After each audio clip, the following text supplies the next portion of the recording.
Hi, good morning. Late ako nagising and hanap tayo ng lunch.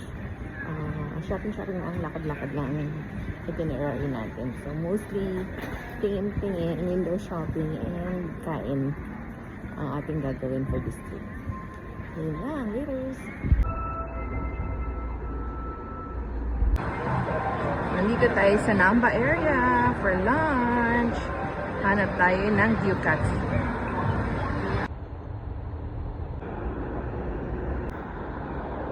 So, another book of bazaar dito naman sa Jaguar Town Central sa may Maruguchi.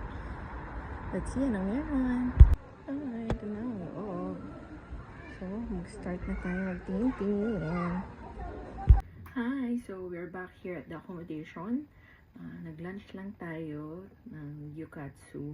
Then, nagpunta tayo sa isang book off. Pero wala akong masyadong nabili. Pero may nabili ako sa sporting goods. Ito. Socks na New Balance.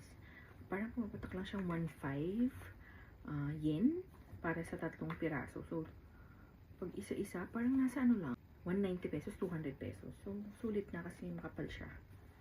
So, yun ang nabili ko. Tapos, bumili na rin ako ng Feel Cool. Hindi pa kasi ako nakainom since dumating dito. And, malaki na yung binili ko. Kasi, ilang ml ba to? 910 ml to. So, 290 ata yung maliit, yung nabibili sa mga convenience store. But this is only 260 yen. Parang 100 pesos, mahigit lang. Yan, nasulit yung ganitong malaki. Tapos bumili rin ako ng ito. 100 yen naman. Or 95 yen lang ata. Chips. And then, yan. Magpapahinga lang tayo bago tayo mag-dotonbori. Pero busog pa ako from kinain natin kanina sa gyukatsu. Kaya tikman na natin ang peach. So, ito na ano ko na to. Nahugasan ko na kanina.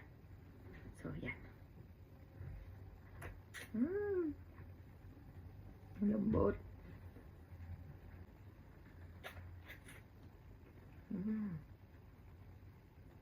Lambot-lambot niya. Tapos, sakto lang yung tamis niya.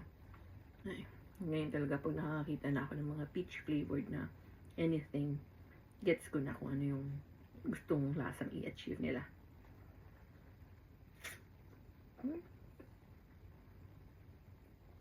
Ubusin ko lang to, tapos mag-dotonbori tayo mamaya. Lang, bye!